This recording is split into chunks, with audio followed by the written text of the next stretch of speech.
Welcome back, everyone. Today's deep dive takes us into a whirlwind of AI research, all published today, Friday, February 7th, 2025. A lot to unpack. We've got papers on AI fairness, predicting power grid loads, mapping brain tumors, even catching fake news. Let's jump right in. One study uses multitask online learning for energy forecasting. Forecasting. Yeah, it predicts power grid loads, but not just a single number. It gives a range of possibilities, each with a probability. Like instead of just saying sunny, it says 80% chance of sun, 15% clouds, 5% rain. Exactly. Especially helpful with renewable energy on the rise. Those sources can be a bit unpredictable. Speaking of unpredictable, another study looks at detecting concept drift in AI models. Concept drift. Imagine training an AI to spot cats in pictures. Works great. Then suddenly it starts calling lions cats. Because the data it learned from doesn't match the real world anymore. That's concept drift. This research shows ways to detect it, like a smoke alarm. So instead of blindly trusting the model, we have this drift detection as a safety net. Tells us when to retrain the model or adjust our approach. Precisely. But get this, the study also shows how adversarial attacks could create undetectable drift. Someone could manipulate data to fool the system, like tampering with a smoke detector to start a fire undetected. Exactly. Raises serious questions about AI security in fields like healthcare or finance. Speaking of healthcare, there's a study on brain tumor identification from MRI scans. They're using a modified ULEVI-8 model. A supercharged upgrade. Instead of just traditional filtering, this model uses a real-time detection transformer and a new type of convolutional layer.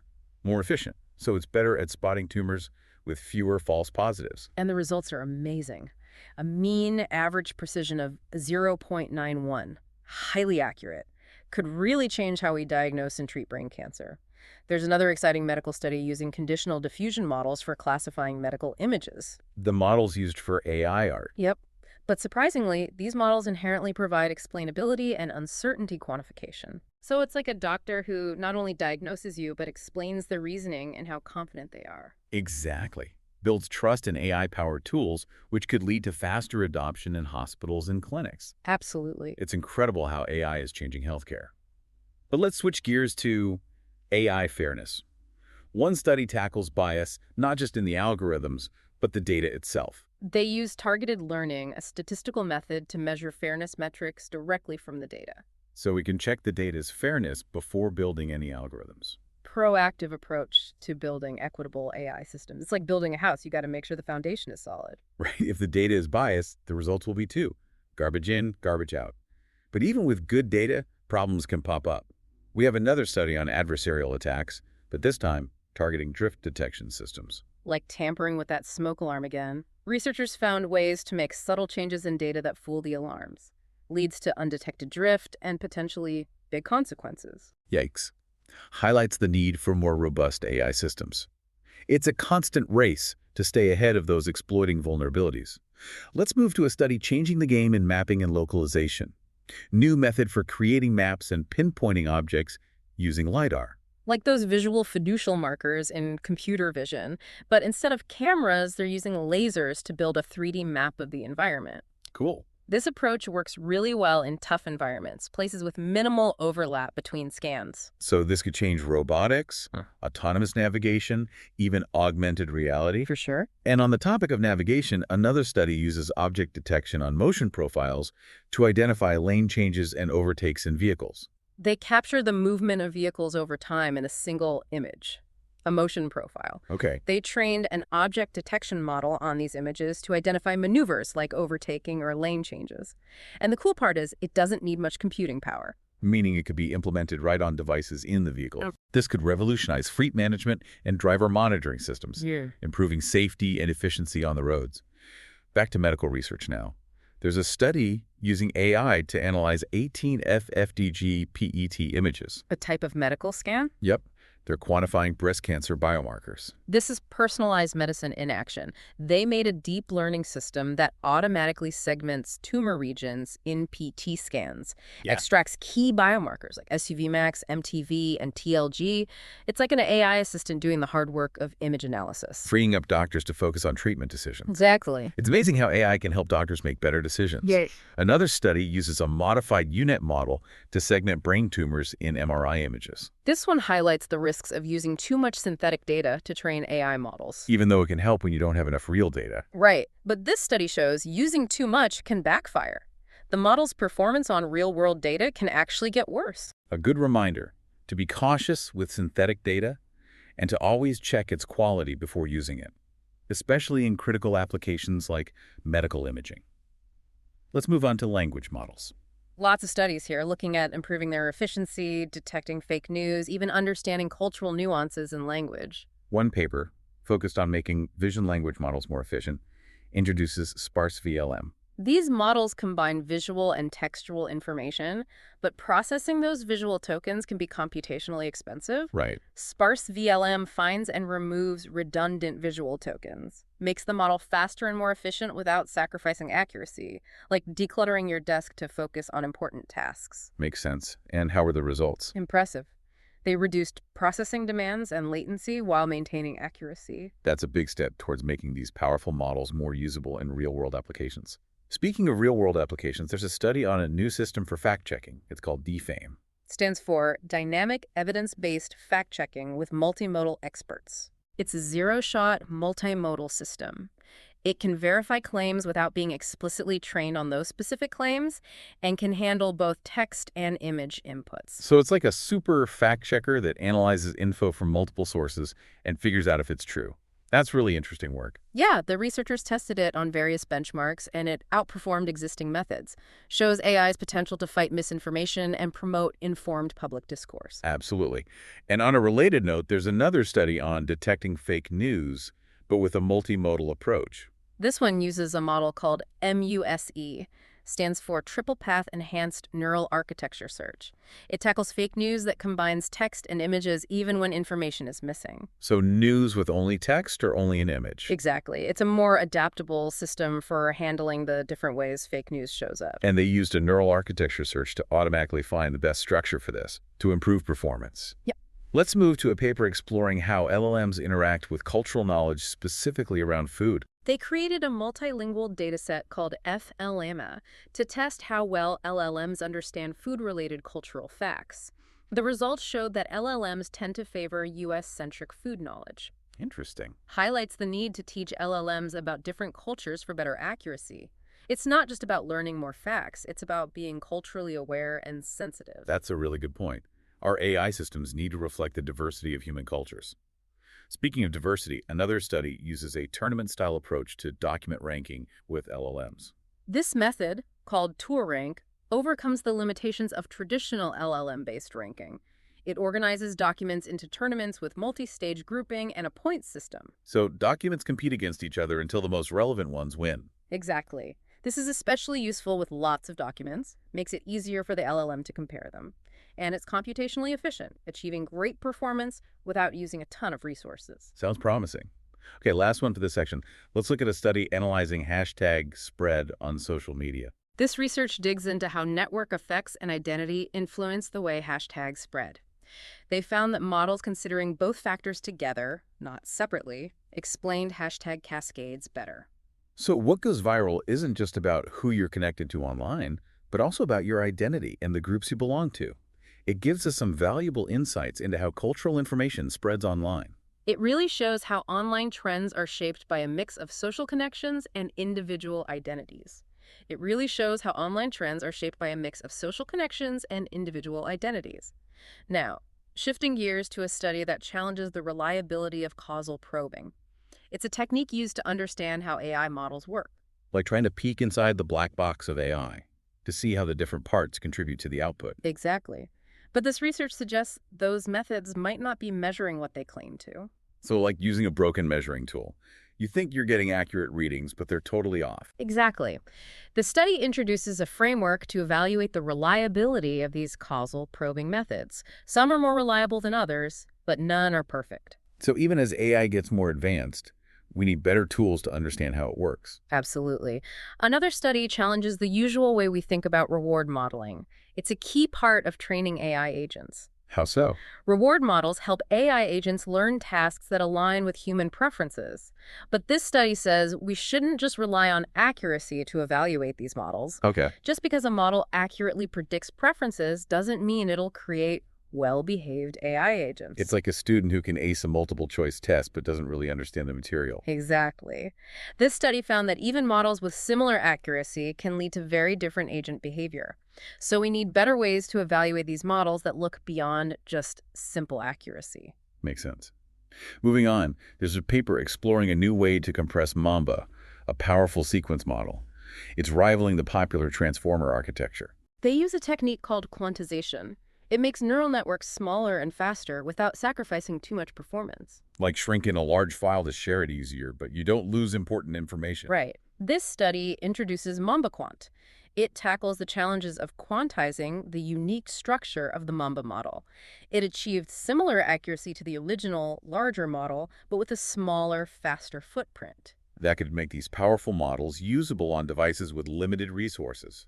Amazing. Now let's look at research focused on improving the training and performance of machine learning models. Okay. There are studies on multitask learning for forecasting, adversarial attacks on behavior cloning policies, and even quantifying correlations between models. What's multitask learning for forecasting? It's a new framework called MT-linear. It treats multivariate forecasting as a multitask learning problem. Okay. Instead of looking at each variable separately, they group similar variables together into tasks. This helps the model learn relationships between them and improves forecasting accuracy. It's like teaching a student to see connections between different subjects instead of treating them as separate things. Exactly. This approach is especially helpful for complex systems where multiple variables influence each other. They tested it on a bunch of benchmark datasets, and the results were great. Cool. What about adversarial attacks on behavior cloning policies? So behavior cloning is a way to train AI agents to copy expert actions. This research looks at how vulnerable those policies are to adversarial attacks. Those are carefully crafted inputs designed to trick the model. Right. Like a fake image that makes a self-driving car think it's a stop sign. Exactly. The study found many behavior cloning methods are very susceptible to these attacks. That's worrying. It raises concerns about safety and reliability. We need to develop AI systems that can handle such attacks. Absolutely. What about the research on quantifying correlations between different models? This study highlights something important that's often overlooked in AI risk assessment. It's not just about how well a single model performs, it's about how multiple models might fail together because they share vulnerabilities. Like relying on multiple navigation systems that all use the same bad GPS data. Right. If one fails, they all probably will. This study gives us a way to measure these correlations. They found that models trained on similar data or with similar architectures are more likely to be correlated, which increases the risk of all of them failing. So we need more diversity in AI development to reduce these risks. Makes sense. Exactly. Now let's dive into medical AI, where research is making breakthroughs in diagnosis and treatment. There are studies on diagnosing mental disorders, analyzing brain activity, and understanding complex digestive diseases. Lots to cover. Let's start with a study on classifying mental disorders using data from multiple sources. This one explores combining different data sources like EEG signals and demographic information. And they're using this to better diagnose conditions like depression, anxiety, and schizophrenia. Exactly. They used Apache Spark and convolutional neural networks to analyze this data. They found that adding features like coherence, which measures synchronization between brain regions, really improved accuracy and robustness. So this could lead to more accurate diagnoses, maybe even earlier diagnoses, which could really improve people's lives. For sure. Another study focuses on creating a graph-enhanced EEG foundation model for analyzing brain activity. EEG is measuring brain activity, right? And foundation models are those large pre-trained models that can be adapted for different tasks. You got it.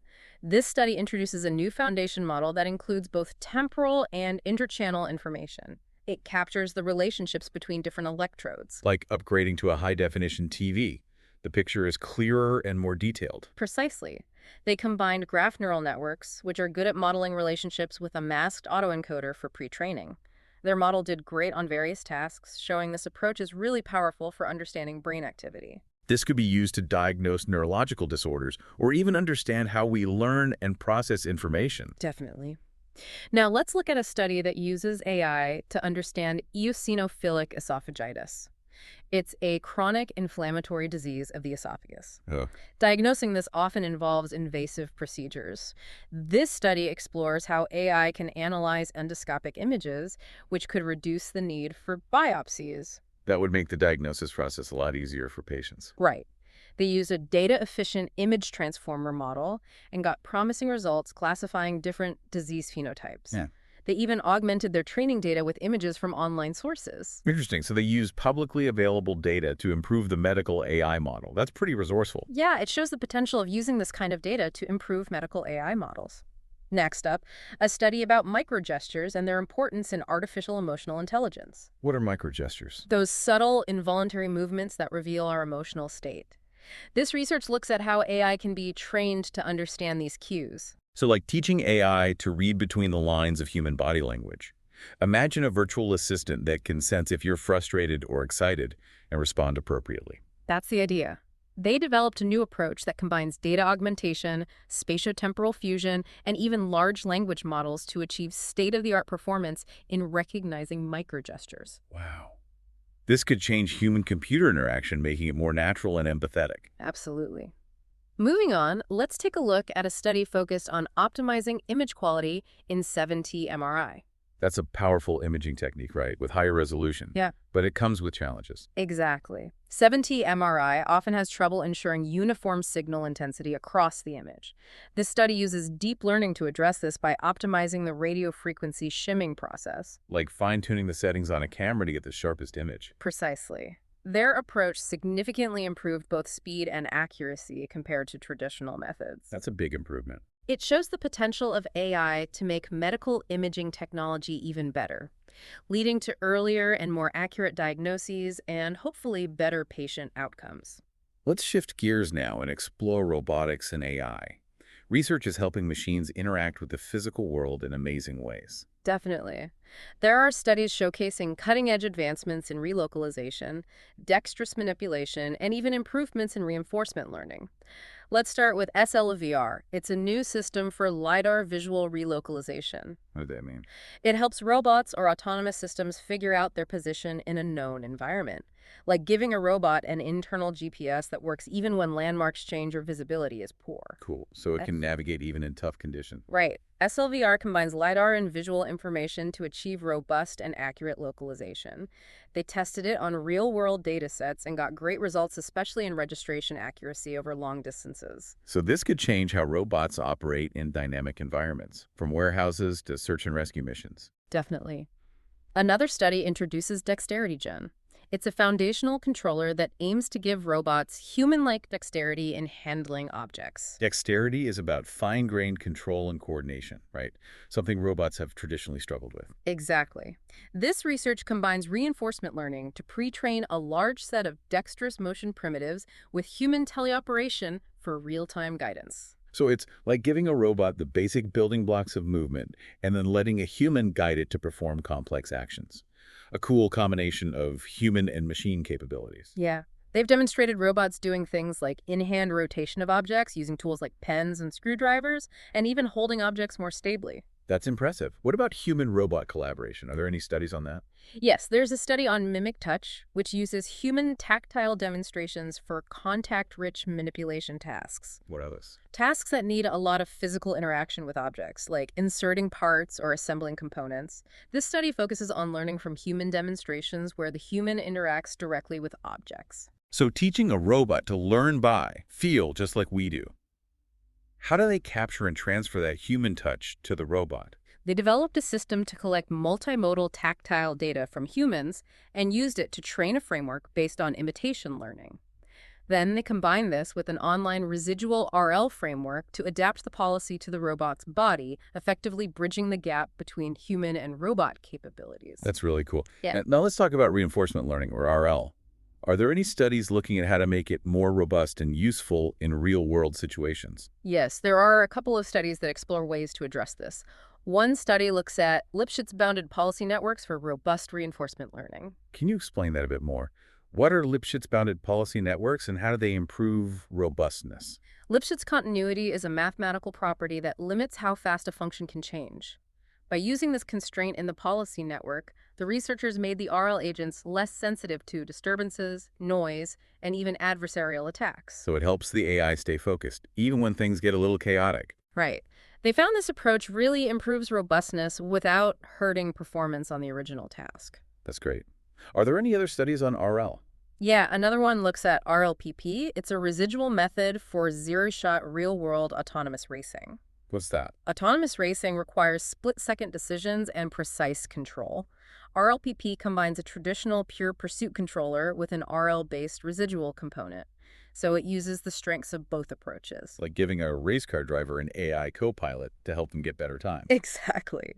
They tested RLPP on the F-110 platform, which is popular in autonomous racing research. And They achieved much better lap times, even in zero-shot settings where the model had never seen the real-world track before. impressive. It shows how combining traditional control methods with the learning power of RL can be really effective. Before we move on from robotics, there's a more theoretical study on equivariant topological neural networks. This one looks at developing a new type of neural network that can handle more complex and structured data than traditional graph neural networks. So giving AI better tools to understand the relationships between objects and their properties. Exactly. They showed it worked well on a variety of tasks, from predicting molecular properties to estimating air pollution. It sounds like a big step forward in how AI can process and analyze complex data. Let's shift our focus now to research addressing challenges in machine learning. There are studies on training large models, understanding the vulnerability of decentralized learning to privacy attacks, and more. Lots of ground to cover. Let's start with the study on partitioned neural network training via synthetic intermediate labels. This one addresses the computational challenges of training large neural networks. Those can be really resource intensive. What's their approach? They propose partitioning a model across multiple GPUs and using synthetically generated intermediate labels to train each part of the model separately. It's like solving a huge puzzle by breaking it down into smaller pieces and then putting them back together. Exactly. This method reduces communication between GPUs and lowers memory overhead, leading to more efficient training.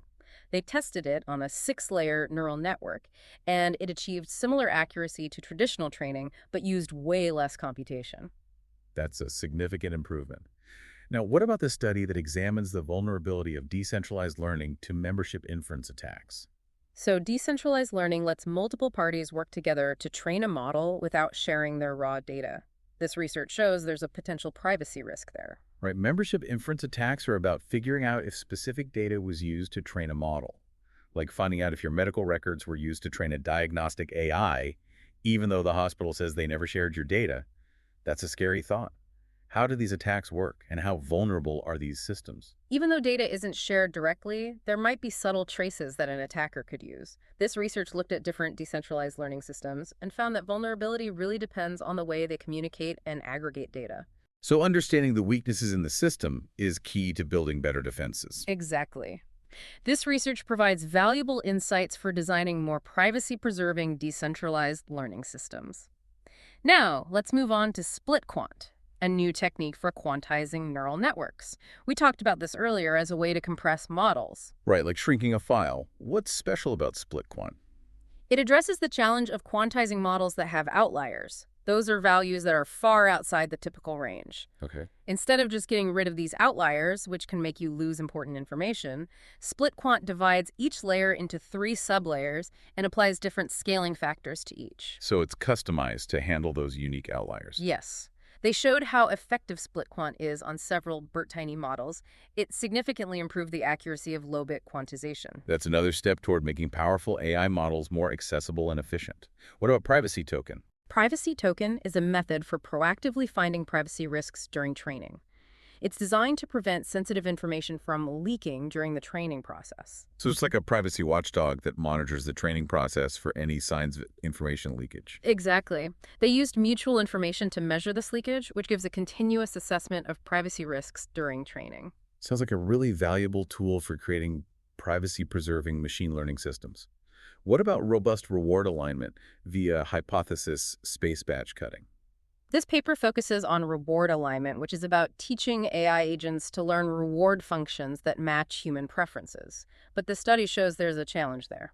What is it? Making these systems resistant to errors in human preferences, their method, hypothesis space batch cutting, refines the range of possible reward functions by using batches of human preferences. But it also includes ways to handle potential errors in those preferences. So it's like a filter that separates the good feedback from the bad feedback, so the AI doesn't learn the wrong things. Exactly. They tested it on a bunch of tasks and got great results even with a lot of wrong human preferences. That's really impressive. It shows how important it is to design systems that can handle those imperfections in human input. Let's look at two more studies that show how AI can solve real-world problems. One on multi-agent autonomous driving, and the other on benchmarking the energy efficiency of machine learning systems. Okay, the first one is called Scenario-Based Curriculum Generation for Multi-Agent Autonomous Driving. What's that about? Autonomous driving needs agents that can safely interact with each other and their environment. This study introduces MathsGym, a framework for training these systems in the CRLA simulator. So it's like a virtual driving school for AI where they can practice navigating difficult situations and learn the rules of the road safely. That's a good way to put it. What's cool about MathsGym is that it can create diverse and complex scenarios using only partial specifications. This means the agents get a wider range of training experiences. It could speed up the development of safe and reliable autonomous driving systems. That's exciting. What about the study on energy efficiency? It's called ML Perf Power. It's a new benchmark for measuring the energy efficiency of machine learning systems. Right. As AI models get more complex and computationally demanding, they use a lot more energy. Right. ML Perf Power provides a standardized way to measure and compare the energy efficiency of these systems across different platforms, from tiny devices to huge data centers. So it's like an Energy Star rating system for AI. Exactly. By setting these benchmarks, we can encourage the development of more sustainable AI technologies, especially as AI becomes more common in our lives. Makes sense. Now let's switch gears and talk about a paper that uses machine learning to analyze electrical impedance tomography, or EIT data for anisotropic media. Okay. Can you explain what EIT and anisotropic media are? EIT is like trying to figure out what's inside a box by zapping it with electricity and seeing how the current flows through it. Anisotropic media means that the material conducts electricity differently depending on the direction of the current. Okay, so it adds another layer of complexity. How does machine learning help? This research uses machine learning to classify inclusions. Those are objects embedded within the material, even when the material is anisotropic. They combined a traditional mathematical model with machine learning techniques like artificial neural networks and support vector machines. They got impressive results in detecting and characterizing those inclusions. So it's like giving the AI X-ray vision to see through those complex materials. What are some potential applications? It could be useful in medical imaging for diagnosing conditions non-invasively and in material science for analyzing the properties of new materials. That's fascinating. What about the paper on deep learning for improving image reconstruction in medical imaging? Image reconstruction is like putting together a jigsaw puzzle using measurements instead of pieces. This study introduces DEAL, which stands for Deep Attentive Least Squares. It's a new method inspired by the classic Tikhonov regularization technique. DEAL uses learned filters and an attention mechanism to refine the image reconstruction process. It's like having an AI assistant who helps you put the puzzle together and uses its knowledge to figure out where the missing pieces go. Exactly. And it achieved really good performance, comparable to the leading deep learning methods. But it also has added benefits like interpretability, robustness, and predictable behavior. That's great. Another example of how AI is pushing the limits of medical imaging to provide clearer, more accurate images for better healthcare. Now, let's explore some research on language models. Okay. We've got studies on understanding how visual information helps with document retrieval, probing cultural knowledge in LLMs, and analyzing the robustness of open information extraction models. Let's start with Kolpali, which is a vision language model for document retrieval. Traditional systems mainly focus on text and often ignore the visual information in documents. How does Kolpali address this? Kolpali directly embeds images of document pages, so it can use visual information during retrieval tasks. So it can actually see the document, not just read it. Exactly. They tested Kolpali on Vidor, a new benchmark for visual document retrieval, and it outperformed traditional methods by a lot. So this could lead to more intuitive and powerful document search systems. For sure. It could change how we search for and access information.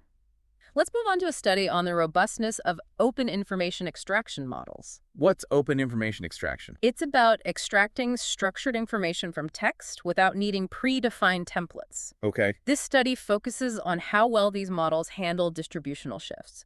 That's when the model sees text that's different in style or syntax from the text it was trained on. Like expecting a translator who's only learned formal English to understand slang. They might not understand even if the words are grammatically correct. That's a good analogy. They created a benchmark to test this robustness and found that even the best OIE models have trouble with these distributional shifts. So we need to develop models that can handle different styles and variations of language. Yeah. Language is always changing after all. Definitely. Next, let's look at a study that probes the cultural knowledge of LLMs, specifically in the context of Chinese censorship. How do they do that? They used a data set of Weibo posts with censorship markings to train a classifier to predict which posts would be censored. So they're trying to understand what is and isn't allowed online in that specific cultural context. Exactly. They tried different approaches and found that fine-tuning a BERT model worked best for predicting censorship. This research shows how AI can be used to understand not just the technical side of language, but also the social and political factors that shape it. Language is never just about words, it's always part of a larger context. Very true. Now let's discuss a couple of papers on machine translation, specifically zero-shot translation. That's where a model can translate between languages it hasn't been trained on. I see. What are the papers about? They explore ways to improve the accuracy and efficiency of these models. Okay, the first one is EBBS, which stands for Ensemble with Bi-Level Beam Search. What's that about? EBS combines multiple translation models, each specializing in different parts of translation, and uses a bi-level beam search algorithm to find the best translation among them. So it's like a team of expert translators working together, each with their own strengths. Exactly. What's really impressive is that EBS can even condense the knowledge of all those models back into a single model. Makes it more efficient for real-world use. That's really cool. What about the other paper? That one introduces Bouquet. It's a new benchmark for universal quality evaluation in translation. Okay. It's a data set that covers 23 languages spoken by a lot of people around the world. What's the purpose of this benchmark? It's designed to be more representative of real-world translation and to encourage the development of better evaluation metrics. So it's raising the bar for what we consider a good translation, taking into account not just accuracy, but also style, fluency, and cultural appropriateness. Right, and because it focuses on non-English languages first, it aims to promote the development of translation systems that benefit more speakers and languages. That's a great goal. Let's move on to a couple of papers that look at the privacy and security of AI, specifically in the context of membership inference attacks. Okay. We talked about these earlier. They're about figuring out if a specific data point was used in training a model. What do these studies explore? They look at how these attacks can be used against different types of models and how to defend against them. The first paper is DocMIA, stands for Document Level Membership Inference Attacks Against DocVQA Models. What's DocVQA? DocVQA, or Document Visual Question Answering, is where a model answers questions about a document using both visual and textual information. This research looks at whether these models are vulnerable to membership inference attacks. So instead of trying to figure out if a specific image or sentence was used, they're trying to determine if an entire document was part of the training set. Exactly. They came up with two new attack methods. One for when the attacker has full access to the model, and one for when they only have access to the model's outputs, and their attacks were really effective. That's concerning. What about the other study? That one looks at how much information can be extracted from gradients during training. Gradients. Those are the directions the model takes during training to reduce errors. The study found that you can get a lot of information about the training data. Their approach finds potentially harmful queries and fixes them as they happen instead of just rejecting them. So like a built-in editor that can fix inappropriate language before it's even produced. Exactly. And this is more sophisticated than just blocking words or phrases. It lets the model continue generating good responses while maintaining safety. That makes sense. What about the one key system? One key is a system for knowledge extraction that uses LLM agents. Knowledge extraction is about taking structured information from unstructured text. Okay. One key uses LLM agents guided by a knowledge base to do this. The system can be adapted to different domains and scenarios, making it very versatile. So it's like having AI researchers that can read tons of documents and pull out the important facts and connections. Exactly. The researchers showed how well one key worked on different tasks, like extracting information from scientific papers, news articles, and even PDF books. Wow, that's impressive. What about the study on reasoning with guidelines? This study looks at how to train LLMs to use reasoning with guidelines. They want to make the models safer by helping them understand the reasoning behind certain rules. They found that the usual way of just teaching a model to refuse harmful requests isn't very effective. It can lead to errors. Right. But their approach, which incorporates reasoning with guidelines, leads to much more robust safety mechanisms. So it's like teaching the model not just to say no, but to understand the why behind the rules and to apply that to new situations. That's a big step towards more trustworthy and responsible AI systems. I agree. Before we get to our last paper, there are a couple more about LLM behavior that are worth mentioning. One is about rethinking the residual distribution of locate-then-editing methods in model editing. Okay, what's that about? Model editing is about updating the knowledge in an LLM. This research looks at a specific group of methods called locate-then-edit. They found that the usual way of distributing the changes evenly across multiple layers can cause errors and mess up the model's original abilities. So it's like trying to fix a leaky pipe by spreading sealant all over it instead of focusing on the actual leak. Exactly. They came up with a new strategy called BLE, stands for Boundary Layer Update. It focuses on only updating the important layers. This leads to more accurate edits and keeps the model performing well overall. That makes sense. What about the last one? This study looks at how we evaluate reward models. Reward models are important for training AI agents to align with human preferences, right? Yes.